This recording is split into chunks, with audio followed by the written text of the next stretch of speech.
রফতানির খবরে চাঁদপুরে ইলিশের বাজার চড়া। ভারতের অনুরোধে পাঠানোর অনুমতি। 13 অক্টোবর থেকে মাছ শিকারে নিষেধাজ্ঞা। এখন দাম আগে থেকে প্রতি কেজিতে 100 টাকা 50 টাকা বাড়তি আছে। মাছের জায়গা হিসেবে মানুষ মাছ খাইতে পারছে না। আমাদের লোকালে যারা আছে তাদেরই চাহিদা পূরণ করতে পারে না। আগে দেশের মানুষ খাবে, তারপর রপ্তানি করবে। অনুমোদনটা দিয়েছে বাণিজ্য মন্ত্রণালয়। জমি থেকে বাস স্ট্যান্ড, বরিশালে দখল ও হাতবদলের হিড়িক। বিএনপি ও অঙ্গ সংগঠনের নেতাদের বিরুদ্ধে অভিযোগ, কঠোর অবস্থানে হাইকমান্ড। শিরিন পুরা বাড়িটা ধর করে আজ 5 বছর তা থাকতে আছে, আমাকে বাসা করতে দেয় না। চেয়ারম্যান সাহেবের নির্দেশ যে কোনো অপকর্ম করলে তার জায়গা বিএনপিতে নেই। শিল্পাঞ্চল গাজীপুরে অবৈধ অস্ত্রের ছড়াছড়ি। ভয়ভীতি দেখানো, চাঁদাবাজিতে প্রকাশ্যে ব্যবহার, আতঙ্কে ব্যবসায়ীরা। কথা কাটাকাটি হইলে অস্ত্র নিয়ে বাড়ি হয়ে যায় যখন তখন। মাঝে মাঝে মনে হয় যে কোন দিক থেকে হামলা আসে বা কোন দিক থেকে কি আসে, সবসময় ভয় থাকি আমরা। যে সমস্ত অস্ত্র থানা থেকে লুট হয়ে গেছে, সেই অস্ত্রগুলো উদ্ধারের জন্য আমাদের অভিযান অলরেডি শুরু হয়ে গেছে। ইসলামী বিশ্ববিদ্যালয়ে ভিসি নিয়োগের দাবিতে আজও বিক্ষোভ অবরোধ। উপাচার্যের অনুপস্থিতিতে স্থবির নেত্রকোনার শেখ হাসিনা বিশ্ববিদ্যালয়। দালালের মাধ্যমে ইউরোপ যাওয়ার স্বপ্ন হলো না পূরণ। লিবিয়ায় নিখোঁজ ব্রাহ্মণবাড়িয়ার 17 জন। 9 যুবক ফিরে জানালেন ভয়াবহ অভিজ্ঞতা। ঘরবাড়ি বিক্রি করে দিচ্ছে, বাজার একটা দোকান ছিল, এটাও বিক্রি করে তার টাকা দেওয়া হয়েছে। টাকা দিতে না আমরা ছোট ভাই আনতেও পারি। 10,000 টাকা দিলে আমরা ছেলে দিব, হয়তো পাঠামো, আর না হইলে ছেলে হইতেন না।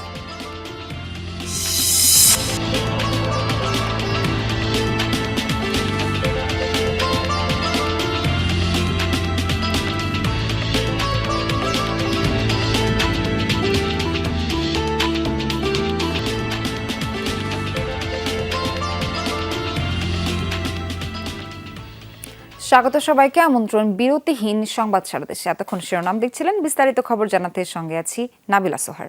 ভারতে 3,000 টন ইলিশ রফতানির খবরে চাঁদপুরের মোকামে বেড়েছে দাম। মন প্রতি ইলিশ বিক্রি হচ্ছে 4 থেকে 5,000 টাকা বেশি দামে। ব্যবসায়ীরা এই দাম বৃদ্ধিকে যৌক্তিক বলছেন। মাছের যোগান আরও বাড়লে দাম নিয়ন্ত্রণে থাকবে বলে আশ্বাস তাদের। তবে যোগান কমলে দাম আরেক দফা বাড়তে পারে। চাঁদপুর বড় স্টেশন মাছঘাট। প্রতিদিন কয়েকশো মন ইলিশ এই ঘাট হয়ে চলে যায় দেশের বিভিন্ন প্রান্তে। সম্প্রতি সরকারের তরফে ইলিশ রফতানির সিদ্ধান্তের একদিনের মধ্যেই বেড়েছে দাম। মন প্রতি বৃদ্ধি পেয়েছে 4 থেকে 5,000 টাকা। মাছের দাম বেশি, মানে মাছের জায়গা হিসেবে মানুষ মাছ খাইতে পারছে না। হয়তোবা কোনো একটা বেনিফিট আসবে ফিনান্সিয়াল, যেটা বাংলাদেশের জন্য ভালো, তারপরেও মাছ দেওয়াটা আমরা সমীচীন মনে করি নাই। বিক্রেতারা বলছেন এবছর ইলিশের যোগান তুলনামূলক কম। রফতানির খবরে কেজি প্রতি ইলিশের দাম বেড়েছে 1 থেকে 150 টাকা। বড় মাছের দাম 74-75 হাজার টাকা মন চলতে, আর ছোট জাটকি মাটকি একটু হালকা পাতলা কম। 1800 1850 এরকম বিক্রি করতেছি, যেটা অরিজিনাল চাঁদপুরেরটা। আর বাইরের মাছগুলো একটু দাম কম আছে। ইন্ডিয়ার মাছ ঘোষণাতে এখন দাম আগে থেকে প্রতি কেজিতে 100 টাকা 50 টাকা বাড়তি আছে। ব্যবসায়ী নেতারা বলছেন যে পরিমাণ ইলিশ পাওয়া যাচ্ছে তা দিয়ে স্থানীয় চাহিদা পূরণ হচ্ছে না। তার উপর বাড়তি চাহিদায় দাম হু হু করে বাড়ছে। আমাদের লোকালে যারা আছে তাদেরই চাহিদা পূরণ করতে পারে না। তার উপর বাড়তি চাহিদা হইলে প্রতি কেজিতে 150-200 টাকা বাড়ায়, এটা বিচিত্র কিছু না। এই পরিমাণ সরবরাহ থাকে তাহলে দাম অবশ্যই বাড়বে। আর যদি সরবরাহ বাড়ে তাহলে রপ্তানি হলো দামে খুব একটা প্রভাব পড়বে না। বর্তমান বাজারে 1 কেজি ওজনের ইলিশ বিক্রি হচ্ছে 1800 থেকে 1900 টাকায়, যা 2 দিন আগে ছিল সর্বোচ্চ 1700 টাকা। প্রতিদিন গড়ে চাঁদপুর মাছঘাটে প্রায় 600 মন ইলিশ হাতবদল হয়। কাদের পলাশ, যমুনা নিউজ, চাঁদপুর। এবারে বরগুনার ইলিশের বাজার সম্পর্কে জানবো। সরাসরি যুক্ত হচ্ছেন সেখান থেকে সহকর্মী ফেরদৌস খান ইমন। ইমন, রপ্তানির খবরে চাঁদপুর ইলিশের দাম চড়া, বরগুনায় কি অবস্থা দেখছেন? বাজার পরিস্থিতি জানাবেন।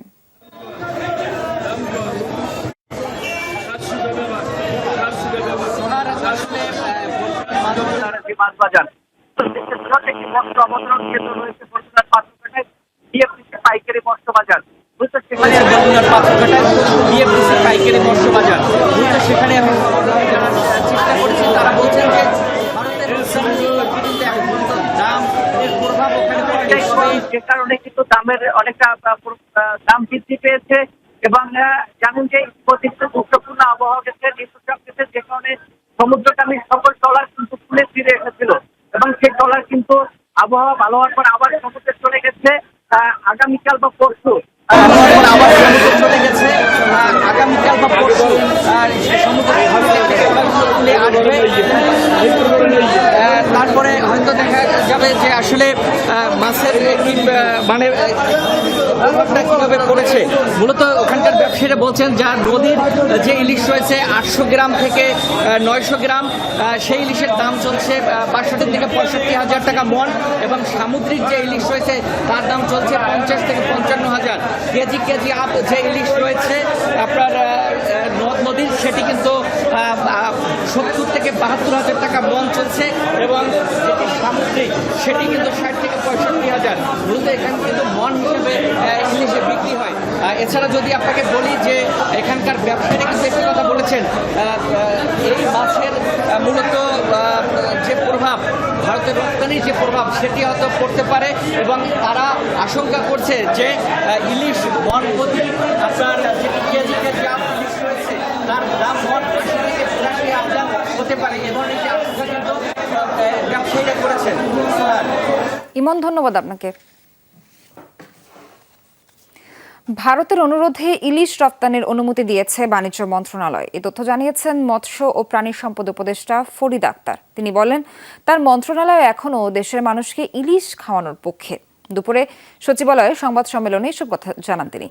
বলেন, ভারতে ইলিশ রপ্তানির খবরে দেশে দাম বাড়লে ব্যবস্থা নেওয়া হবে। ইলিশ রপ্তানির বিষয়টি বাতিলের ক্ষমতাপ্রাপ্ত না হওয়ায় এই বিষয়ে সিদ্ধান্ত নেওয়া যাচ্ছে না বলেও জানান উপদেষ্টা। এ সময় ফরিদ আক্তার বলেন, ইলিশের প্রজনন ও উৎপাদন বৃদ্ধির জন্য আগামী 13 অক্টোবর থেকে 3 নভেম্বর পর্যন্ত ইলিশ আহরণ বন্ধ থাকবে। বলেন, নদীতে ড্রেজিং না হওয়ায় এবং দূষণের কারণে সাগর থেকে নদীতে ডিম ছাড়তে যেতে পারছেন না মাইলিশ। আমাদের এখনো সেই কমিটমেন্টটা আগের মতোই আছে যে আমরা বাংলাদেশের মানুষের জন্য ইলিশ যেন প্রাপ্যতা নিশ্চিত করতে পারি। বাণিজ্য মন্ত্রণালয় স্বাধীনভাবে এটা তারা দিয়েছেন এবং তারা একটা অনুরোধের প্রেক্ষিতে দিয়েছেন। দুর্গাপূজা, ভারতের দুর্গাপূজা উপলক্ষে বিশেষ অনুরোধ ছিল, সেই অনুযায়ী তারা করেছেন। সেটা তাদেরকে আমি তো জোর করতে পারি না। নদীর পানি কেবল রাজনীতি নয়, এটি কূটনীতি ও অর্থনীতিও, এমন মন্তব্য করেছেন পরিবেশ, বন এবং পানি সম্পদ মন্ত্রণালয়ের উপদেষ্টা সৈয়দা রিজওয়ানা হাসান। সকালে ফেনীর পরশুরামে মুহুরী নদীর বাঁধ ভাঙন কবলিত এলাকা পরিদর্শন শেষে এই কথা জানান তিনি। রিজওয়ানা হাসান বলেন, মানুষের দুর্দশার বিষয়ে উজানের দেশগুলোর সাথে কথা বলা হবে, সেটা বুঝতেই এই সফর বলে জানান তিনি। মানবিক কারণে হলেও ভারত বাংলাদেশকে এক জায়গায় এসে পানি ব্যবস্থাপনার সমস্যা সমাধানের বিষয়ে সিদ্ধান্ত নিতে হবে বলেও মন্তব্য করেন পানি সম্পদ মন্ত্রণালয়ের উপদেষ্টা। আমাদের অনুকূলে একটা চুক্তি পাই, আমরা তো স্বাক্ষর করতে রাজি থাকবো। অন্য দেশ স্বাক্ষর করবে কি করবে না, আপনারা দেখেছেন যে তিস্তা চুক্তির খসড়া হয়ে যাওয়ার পরেও তারা স্বাক্ষর করেনি। কিন্তু আমরা যেটা করতে পারবো সেটা হচ্ছে আমাদের মানুষের দাবিগুলোকে তাদের সামনে উপস্থাপন করা এবং আন্তর্জাতিক সম্প্রদায়ের সামনে উপস্থাপন করা। সেটুকুন তো অতীতে অত কার্যকর ভাবে হয়নি। পাহাড় শান্ত না থাকলে কেউই শান্তিতে থাকতে পারবে না, আর পাহাড় অশান্ত থাকলে সবারই ক্ষতি, এমনটা বক্তব্য দিয়েছেন নৌপরিবহন এবং পাট ও বস্ত্র মন্ত্রণালয়ের উপদেষ্টা ব্রিগেডিয়ার জেনারেল অবসরপ্রাপ্ত এম সাখাওয়াত হোসেন। দুপুরে বরিশালে বাংলাদেশ মেরিন একাডেমি পরিদর্শনকালে তিনি বলেন, পার্বত্যাঞ্চলে যাই হচ্ছে এতে দিন শেষে কষ্ট পাচ্ছে সাধারণ মানুষ। এছাড়াও তিনি বলেন, গত 15 বছরে সাগর চুরি নয়, বরং পাট, বস্ত্র ও নৌপরিবহন মন্ত্রণালয়ে মহাসাগর চুরি হয়েছে। দুর্নীতি রোধে সবার সহযোগিতা কামনা করেন তিনি। এ সময় সামরিক, বেসামরিক ও প্রশাসনের ঊর্ধ্বতন কর্মকর্তারা উপস্থিত ছিলেন। আমি দুটো মন্ত্রণালয়ে আছি, আমি যা দেখেছি এটাকে সাগর চুরি বলা যায় না, প্রশান্ত মহাসাগরীয় চুরির জায়গাগুলো হয়েছে প্রচুর। 15 বছরের কাজ তো 1 বছরে বা 15 মাসে বা 2 বছরে বা 3 বছরে করা সম্ভব না। বৈষম্য বিরোধী আন্দোলনের মিছিলে যোগ দিয়ে 4 আগস্ট গুলিবিদ্ধ হয়ে চিকিৎসাধীন অবস্থায় মারা যাওয়া নয়ন ইসলামকে লালমনিরহাটে দাফন করা হয়েছে। সকাল 10:30টায় জানাজা শেষে আদিতমারী উপজেলার দক্ষিণ গোবুধা গ্রামে তাকে সমাধিত করা হয়। জানা যায়, আদিতমারী উপজেলা নির্বাহী কর্মকর্তা ছাড়াও বিভিন্ন রাজনৈতিক দলের নেতাকর্মী ও গ্রামবাসী অংশ নেয়। এর আগে গতকাল ঢাকা মেডিকেলে ময়নাতদন্ত শেষে কেন্দ্রীয় শহীদ মিনার ও রাজধানী নয়াপল্টনে বিএনপি অফিসের সামনে 2 দফা জানাজা অনুষ্ঠিত হয়। 4 আগস্ট রাজধানীর কাঁঠালবাগান এলাকায় গুলিবিদ্ধ হওয়ার পর থেকে ঢাকা মেডিকেলে চিকিৎসাধীন থাকা অবস্থায় 20 সেপ্টেম্বর মারা যান নয়ন। রাজধানীর কাঁঠালবাগান এলাকার একটি মোটরসাইকেল গ্যারেজে কাজ করতেন নয়ন। তার স্ত্রী ও 2.5 বছরের মেয়ে সন্তান রয়েছে।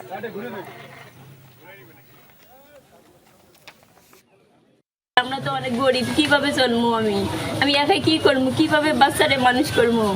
সুযোগ আছে, ইতিমধ্যে আমরা আমাদের কাছে প্রাথমিকভাবে একটা তালিকা চেয়েছি, আমি সেই তালিকা পাঠিয়েছি। এই তালিকাটি আমাদের কাছে ছিল না, নতুন করে আবার তালিকা নিয়েছি এবং সরকারিভাবে যে সিদ্ধান্ত আছে সেই সিদ্ধান্ত এটা শহীদ পরিবারের যে সহায়তা সেটি আমরা যথাযথভাবে পৌঁছাই। কোথাও দখল হচ্ছে জমি, কোথাও হাট, ঘাট, বাজার, বাস স্ট্যান্ড, কোথাও আবার হচ্ছে হাট বদল। 5 আগস্টের পর এমনই চলছে বরিশাল। অভিযোগ, এসব ঘটনার সাথে প্রত্যক্ষ বা পরোক্ষভাবে জড়িত বিএনপি ও অঙ্গ সংগঠন। যদিও নেতাদের দাবি, সব অপকর্মের বিরুদ্ধে কঠোর অবস্থানে দলের হাইকমান্ড। বিস্তারিত কাউসার হোসেনের প্রতিবেদনে। 5 আগস্ট সবাই যখন সরকার পতন উদযাপনে ব্যস্ত, তখন বরিশালের ব্রান্ড কম্পাউন্ড এলাকায় সরকারি পুকুরের সাইনবোর্ড ভেঙে নিয়ে যায় মহানগর ছাত্রদল নেতা লিওন। শুরু হয় বালু ফেলে পুকুর ভরাট। এর সাথে উঠে আসে বিএনপির কেন্দ্রীয় নেতা বিলকিস জাহান শিরিনের নাম। পুকুর ভরাটের সিসিটিভি ফুটেজ ছড়িয়ে পড়লে পার্শ্ববর্তী বাড়ির বাসিন্দাদের দেখে নেয়ার হুমকি দেন 16 নম্বর ওয়ার্ড বিএনপি নেতা রতন। শিরিনের প্রভাব খাটিয়ে আরেক ব্যক্তির সম্পত্তি দখলে রাখার অভিযোগ উঠেছে তার ভাইয়ের পরিবারের বিরুদ্ধে। বিডি করার মূল কারণ হচ্ছে রতন ভাইয়া সেই না পারা, তো ওই দিন হেরা আইয়া বিভিন্ন মনে করেন হুমকি দামকি, ঠিক আছে, এই জন্য আমরা করছি কেন, যে নিজের সেফটি সিকিউরিটির জন্য। বিলকিস জাহান শিরিন ভাই বউ, আমার বড় ভাই এবং ছোটো বোন একটা অংশ কিনে পুরো বাড়িটা ধর করে আজ 5 বছর তা থাকতে আছে, আমাকে বাসা ঢুকতে দেয় না।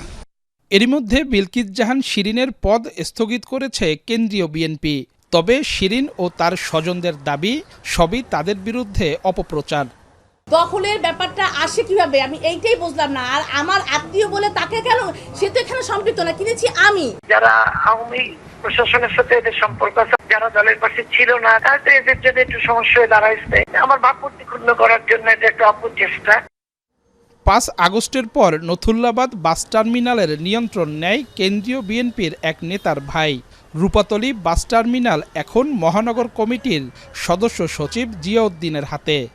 জিয়া শিকদার ভাইয়ের ছত্রছায় ওই কমিটি চলে এখন। শ্রমিক ইউনিয়ন ওটা অবৈধ, এখন যারা আছে তারা অবৈধ, যারা বৈধ তারা ওইখানে যাইতে পারে না, ক্ষমতার দাপট। ম্যান্ডেটের বাইরে গিয়ে যদি আমি পেশি শক্তির মাধ্যমে যদি কোনো নেতৃত্ব দিতে যেতাম, এইখানে হয়তো গিয়া একটা অগণতান্ত্রিক উপায়ে আমি ওখানে তাদেরকে নেতৃত্ব দেওয়ার চেষ্টা করছি, এটা তখন সেটা এখানে কার্যকরী হতো। রূপাতলীতে জেলা পরিষদের একটি ভবনে টানানো হয়েছে ওয়ার্ড বিএনপির কার্যালয়ের নামে ব্যানার। সাইদুর রহমান চুন্নু, 24 নম্বর ওয়ার্ড বিএনপির যুগ্ম আহ্বায়ক মিজানুর রহমান, আবুল কালাম আজাদ, এরা নাকি দিয়েছে। এরা কখনোই আমি আন্দোলন সংগ্রামে আজ পর্যন্ত দেখি নাই।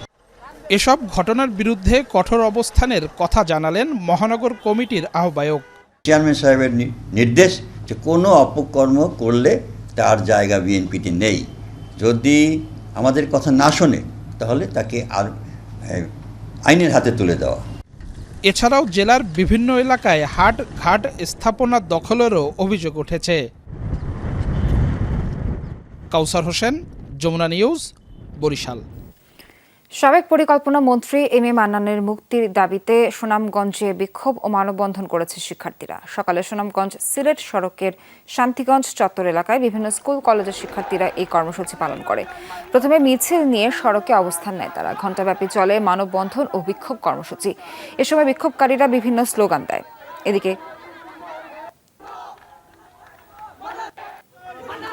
এদিকে এম এ মান্নানের মুক্তির দাবির প্রতিবাদে মিছিল করেছে জেলা বিএনপি ও সহযোগী সংগঠন। পৌর শহরের পুরাতন বাস স্টেশন থেকে মিছিলটি বের হয়।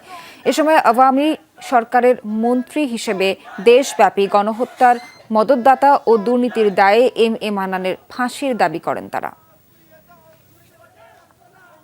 গাজীপুর জেলা ও মহানগর জুড়ে অবৈধ অস্ত্রের ছড়াছড়ি, ভয়ভীতি দেখানো, চাঁদাবাজি বা শক্তিমত্তা প্রকাশ্যে চলে অস্ত্র নিয়ে প্রকাশ্যে বাহাদুরি। স্বরাষ্ট্র মন্ত্রণালয়ের স্থগিতাদেশের পরও জমা পড়েনি 22টি লাইসেন্সকৃত অস্ত্র। মধ্য দুপুরে শান্ত পরিবেশ, তবে হঠাৎই অশান্ত হয়ে ওঠে সংঘর্ষে। গাজীপুরের বড়বাড়ি এলাকায় পোশাক কারখানার ঝুট ব্যবসা নিয়ন্ত্রণে দেশীয় অস্ত্র নিয়ে একে অপরের উপর হামলা চালায় দুই পক্ষ। এমন সংঘর্ষ মারামারি গাজীপুরে নতুন কিছু নয়। প্রায় প্রতিটি সংঘর্ষেই হামলাকারীদের হাতে দেশীয় অস্ত্রের পাশাপাশি থাকে আগ্নেয়াস্ত্র। রাজনৈতিক কর্মসূচিতেও শক্তিমত্তা প্রকাশ করতে চলে অস্ত্রের প্রদর্শন। চাঁদাবাজির অভিযোগ রয়েছে অস্ত্রধারীদের বিরুদ্ধে। কতিপয় সন্ত্রাসী যে দল আসে সেই দলের সাথে ঢুকে যাইয়া তার সন্ত্রাসী করে। এই এলাকায় অনেক বাড়ি থেকে চাঁদা চাইছে, অনেক বাড়ি থেকে চাঁদাবাজি করছে। আমরা আতঙ্কের মধ্যে আছি। আমাদের এলাকার মধ্যে একটু কথা কাটাকাটি হইলে অস্ত্র নিয়ে বাড়ি হয়ে যায় যখন তখন। 2009 সালের 6 জানুয়ারি থেকে চলতি বছরের 5 আগস্ট পর্যন্ত দেয়া সব আগ্নেয়াস্ত্রের লাইসেন্স স্থগিতের প্রজ্ঞাপন জারি করে স্বরাষ্ট্র মন্ত্রণালয়। 3 সেপ্টেম্বরের মধ্যে সকল অস্ত্র ও গোলাবারুদ জমা দেওয়ার জন্য সময় বেঁধে দেওয়া হয়। তবে নির্ধারিত সময়ের মধ্যে গাজীপুরে জমা পড়েনি 22টি লাইসেন্সকৃত অস্ত্র। অবৈধ অস্ত্রের খোঁজ মেলেনি এখনও। যত তাড়াতাড়ি এই জিনিসগুলো উদ্ধার করতে পারে তাহলে আমাদের পক্ষে, জনগণের পক্ষে, শ্রমিকদের পক্ষে সর্বোচ্চ ভালো হবে। মাঝে মাঝে মনে হয় যে কোন দিক থেকে হামলা আসে বা কোন দিক থেকে কি আসে, সবসময় ভয় থাকি আমরা। পোশাক খাত সংশ্লিষ্টদের দাবি, শিল্পাঞ্চলের অস্থিরতা দূর করতে না পারার বড় কারণ অবৈধ অস্ত্রের ব্যবহার। অবৈধ অস্ত্রও যদি কারো ইউজ করে বা করে, সেটা আমাদের মালিকের জন্য আতঙ্ক। মালিক কিন্তু প্রতিষ্ঠান বন্ধ করে দিতে বাধ্য হবে। শ্রমিকদের নিরাপত্তার কথা ভেবে, মালিকের নিজের নিরাপত্তার কথা ভেবে। এরই মধ্যে জেলা ও মহানগরে 223টি অস্ত্র জমা পড়েছে। মেট্রোপলিটন থানা থেকে লুট হওয়া অস্ত্র এবং অবৈধ অস্ত্র উদ্ধারে দ্রুত অভিযানের কথা জানালেন পুলিশ কমিশনার। গাজীপুর মহানগর এবং জেলা মিলে অস্ত্র জমা পড়েছে 223টি। আমরা প্রত্যেকটি জেলায় জেলা ম্যাজিস্ট্রেট বরাবর পত্র প্রেরণ করেছি যে আমাদের জেলার কোনো অস্ত্র সেখানে জমা পড়েছে কিনা। সেই তথ্য যদি পাই তখন আমরা পূর্ণাঙ্গ তথ্যটা আমরা পাবো। যে সমস্ত অস্ত্র থানা থেকে লুট হয়ে গেছে সেখানে আমাদের সরকারি অস্ত্র আছে এবং জনসাধারণের জমা দেওয়া কিছু অস্ত্র আছে। সেই অস্ত্রগুলো উদ্ধারের জন্য আমাদের অভিযান অলরেডি শুরু হয়ে গেছে। জেলায় মোট 252টি অস্ত্রের লাইসেন্স দেওয়া হয়। এর মধ্যে 7 লাইসেন্সকারী কোনো অস্ত্র ক্রয় করেননি। রাহিম সারোয়ার, যমুনা নিউজ। আশুলিয়া শিল্পাঞ্চলে অধিকাংশ গার্মেন্টসে উৎপাদন চলছে, তবে এখনো বন্ধ রয়েছে 19টি কারখানা। এর মধ্যে অনির্দিষ্টকালের জন্য বন্ধ রয়েছে 15টি এবং বাকি 4টি কারখানায় দেয়া হয় সাধারণ ছুটি। শিল্প পুলিশ জানায়, খোলা কারখানায় সকালে শ্রমিকরা যোগ দিয়ে উৎপাদন শুরু করেছেন। তবে 3টি কারখানার শ্রমিকরা বেতন বৃদ্ধির দাবিতে কাজে যোগ দেয়নি, বিক্ষোভ করেছে। এসব কারখানায় ছুটি ঘোষণা করে কর্তৃপক্ষ। আরও 2-1টি কারখানায় কর্মবিরতির খবর পাওয়া গেছে। এদিকে গাজীপুরের বাঘের বাজারে হাজিরা বোনাস বৃদ্ধির দাবিতে ঢাকা ময়মনসিংহ মহাসড়ক অবরোধ করে বিক্ষোভ করেছে মন্ডল ইন্টিমেটস লিমিটেডের শ্রমিকরা। এতে দেখা দেয় তীব্র যানজট। পরিস্থিতি নিয়ন্ত্রণে এনেছে আইনশৃঙ্খলা বাহিনী। অপরদিকে শ্রীপুরের নতুন বাজারে অ্যাসারোডেক্স লিমিটেডের শ্রমিকরা ন্যূনতম হাজিরা বোনাস 1000 টাকা ও টিফিন বিল বৃদ্ধির দাবি জানিয়ে কর্মবিরতি পালন করে। ফরিদপুরের বোয়ালমারীতে গ্রাহকদের কোটি টাকা হাতিয়ে লাপাত্তা হওয়ার অভিযোগ উঠেছে ইসলামী ব্যাংকের এক এজেন্টের বিরুদ্ধে। প্রতিবাদে অনশন কর্মসূচি পালন করেছেন ভুক্তভোগীরা। সকালে ব্যাংকের মূল ফটকের সামনে কর্মসূচি পালন করেন অর্ধ শতাধিক গ্রাহক। তারা জানান, প্রায় 3 বছর ধরে ভাটতি বাজারে ইসলামী ব্যাংকের এজেন্ট কার্যক্রম পরিচালনা করছিলেন আখতারুজ্জামান হাসু। তার মাধ্যমে এফডিআর করেছিলেন তারা। সম্প্রতি অফিসে গিয়ে তালাবদ্ধ দেখতে পান গ্রাহকেরা। এরপর থেকে লাপাত্তা হাসু। প্রায় 2 কোটি টাকা নিয়ে হাসু পালিয়েছে বলে দাবি গ্রাহকদের। ব্যাংকের ব্যবস্থাপকের আশ্বাসে অনশন ভাঙেন তারা।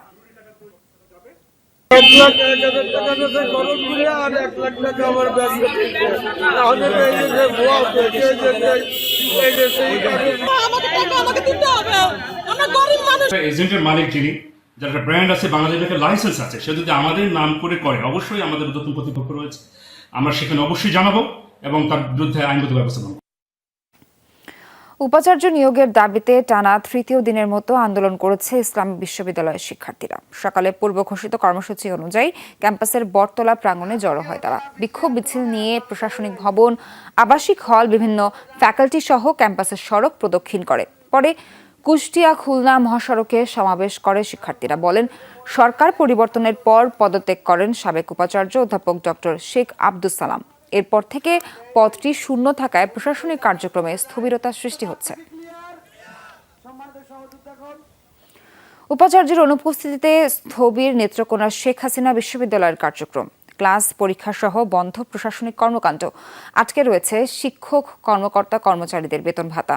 রাজনৈতিক পট পরিবর্তনের পর শিক্ষার্থীদের দাবির মুখে পদত্যাগ করেন সাবেক উপাচার্য। এদিকে ট্রেজারার ও গণসংযোগ কর্মকর্তার বিরুদ্ধে নানা অভিযোগ। তাদের পদত্যাগের দাবিতে 1 মাস যাবৎ কমপ্লিট শাটডাউন পালন করছে শিক্ষার্থীরা। শিক্ষার্থীদের বিক্ষোভে উত্তাল নেত্রকোনার শেখ হাসিনা বিশ্ববিদ্যালয়। ট্রেজারার ও গণসংযোগ কর্মকর্তার পদত্যাগের দাবিতে 1 মাস ধরে চলছে শিক্ষার্থীদের কর্মসূচি। ছাত্র জনতার অভ্যুত্থানের পর শিক্ষার্থীদের দাবির মুখে 11 আগস্ট পদত্যাগ করেন বিশ্ববিদ্যালয়ের উপাচার্য। এরপর থেকেই অনিয়ম, দুর্নীতির অভিযোগ এনে ট্রেজারার ও গণসংযোগ কর্মকর্তার পদত্যাগ চাইছেন ছাত্রছাত্রীরা। তবে রাজনৈতিক পট পরিবর্তনের পর থেকেই ক্যাম্পাসে অনুপস্থিত অভিযুক্ত 2 কর্মকর্তা। রেজিস্ট্রারের মাধ্যমে চ্যান্সেলর পর্যন্ত আমরা তাদের বিরুদ্ধে অভিযোগপত্রটা আমরা পাঠিয়েছি এবং ট্রেজারারের বিরুদ্ধে 7টি অভিযোগ আমরা করেছি। বিশ্ববিদ্যালয় প্রশাসন কিন্তু আমাদের সাথে আমাদের যে চলমান আন্দোলন, সেই আন্দোলনে কিন্তু আমাদের সাথে সহমত পোষণ করেছেন যে ট্রেজারারের পদত্যাগের দাবিতে। এনামুল হক আরাফাত রয়েছেন। আমরা ইতিমধ্যে জেনেছি যে তিনি বিভিন্ন ধরনের ভার্সিটির যে নিয়োগ থেকে শুরু করে সমস্ত কর্মকাণ্ডে তার অনিয়মের কথা আমরা জেনেছি। ভিসি না থাকায় ক্যাম্পাসের প্রশাসনিক কার্যক্রম সহ আটকে রয়েছে শিক্ষক কর্মচারীদের বেতন ভাতা। অবিলম্বে নতুন উপাচার্য নিয়োগের দাবি শিক্ষকদের। যে দাবিটা, সেই দাবি বাস্তবায়নের বিষয়টি আমাদের হাতে নেই। আমরা বিশ্ববিদ্যালয়ের যে মেইন অথরিটি ভাইস চ্যান্সেলর উনি নেই, আর এখন ট্রেজারার স্যার থেকেও নেই। মানে উনি এখন যেহেতু আমাদের নেত্রকোণায় অবস্থান করছেন না, উনি কোথায় আছেন সেটা আমরা এই মুহূর্তে জানি না। একাডেমিক এবং প্রশাসনিক কার্যক্রম চালিয়ে নেবার জন্য আমাদের একজন দ্রুত যোগ্য ভাইস চ্যান্সেলর প্রয়োজন। 19 সেপ্টেম্বর রাষ্ট্রপতির আদেশে ট্রেজারার পদ থেকে শফিকুল ইসলামকে অব্যাহতি দেওয়া হয়। রাহিম সারোয়ার, যমুনা নিউজ।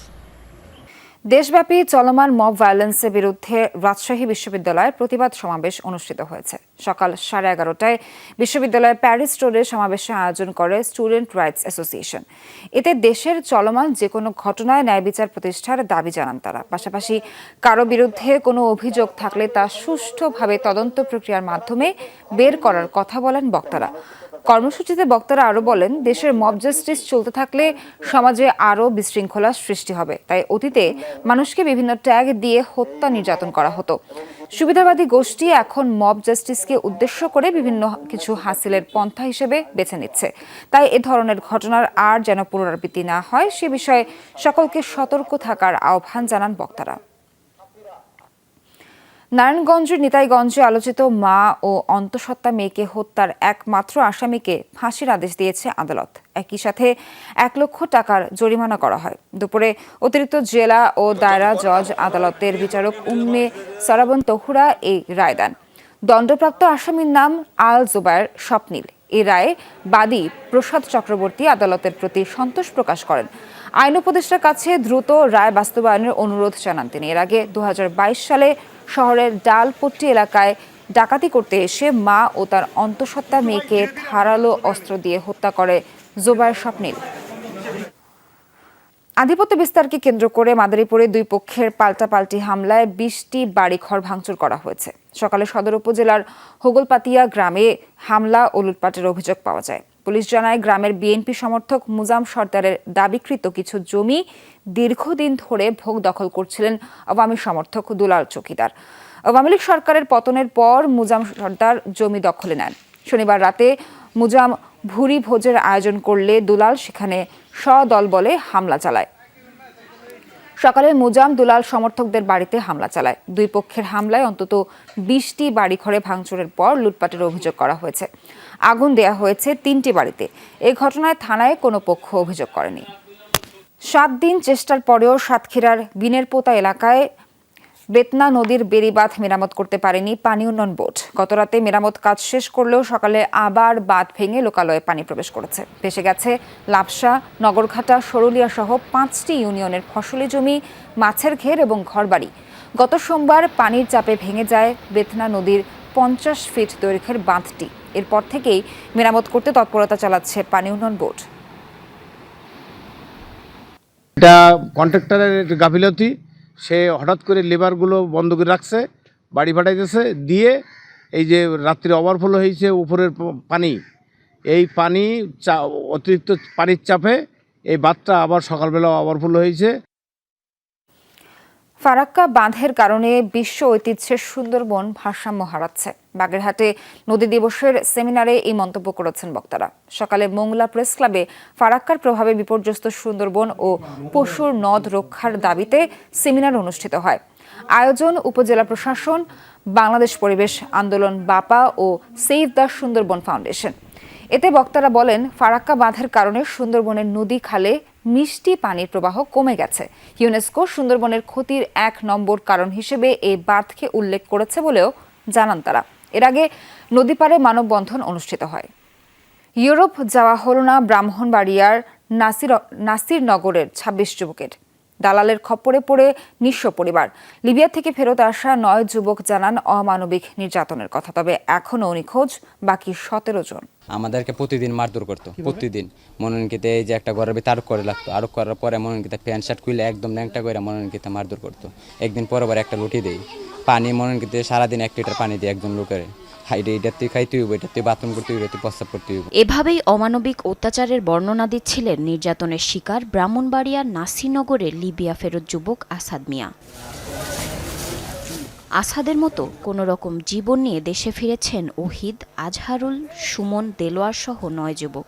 দিয়েছেন দালালের খপ্পরে পড়ে নিজেদের সর্বস্ব হারানোর বর্ণনাও। তাদের অভিযোগ, 2 বছর আগে নাসিরনগরের ফরহাদ মিয়া ইতালি নেয়ার লোভ দেখিয়ে এলাকার 26 জনের কাছ থেকে জনপ্রতি 10 থেকে 12 লাখ টাকা নেয়। এরপর প্রথমে তাদেরকে পাঠানো হয় লিবিয়ায়, বিক্রি করা হয় সেখানকার দালালদের কাছে।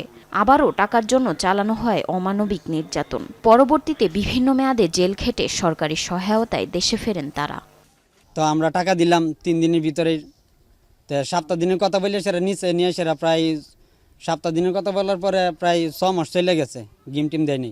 আমি সব মিলে প্রায় টাকা দিয়েছি 13 লাখের উপরে, সব মিলে বাড়িতে আওয়াতে। আমার ফ্যামিলি তো আর কিছু নাই, টাকা পয়সা সব ঘর বাড়ি বিক্রি করে দিছে, বাজার একটা দোকান ছিল এটাও বিক্রি করে তার টাকা দেওয়া হয়েছে। অসহায় হয়ে গেছে আমার ফ্যামিলি আর বাইচে থাকার মতো কিছু নাই।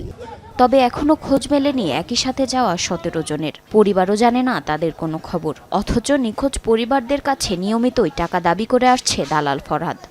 এখনো ফরহাদ আমার কাছে টাকা চা, আমরা টাকা দিতেও পারি না। আগের টাকায় বিডা বিক্রি করে দিছি, একটু বাড়ি আসি নিটাও বিক্রি করে দিছি, এখন আর টাকা দিতে পারি না। আমরা ছোট ভাই আনতেও পারি না। ফরহাদের জানে কই আছে না, আমরা কিছু জানি না। ফরহাদে ক যে আমরা টাকা দিলে আমার টাকা বাড়ি দিব, 5 লাখ টাকা আছে, 5 লাখ টাকা দিলে আপনার ছেলেরে দিব, পাইত পাঠামো, আর না হইলে ছেলে হইতেন না। 2 লক্ষ টাকা আপনার দিতে হইব, যারা কালকে টাকা দিব এই লোকগুলো বাসায় আইব। যদি কালকে না চলে আনি, যদি অন্য লোক বিক্রি করে দেয় তাহলে মনে হয় 7 লক্ষ 8 লক্ষ টাকা খরচ হইব জনে। তাই বুঝা দেখেন, যদি কালকে আমি সবাই বলে দিছি, কারণ সবগুলো দেশের লোক যারা কালকে টাকা দিব এই লোকগুলো কালকে চলে আনতেছি। পুলিশ জানায়, লিখিত অভিযোগ দিলে নেওয়া হবে আইনগত ব্যবস্থা। তো যদি ভুক্তভোগী কেউ যদি অভিযোগ করে, তাহলে যেই হোক আমরা আইনগত ব্যবস্থা নিব, আইনের ঊর্ধ্বে কেউই না। নিখোঁজদের দ্রুত দেশে ফিরিয়ে আনা ও জড়িতদের দৃষ্টান্তমূলক শাস্তির দাবি জানিয়েছে ভুক্তভোগী পরিবারগুলো। জারিন অর্নি, যমুনা নিউজ।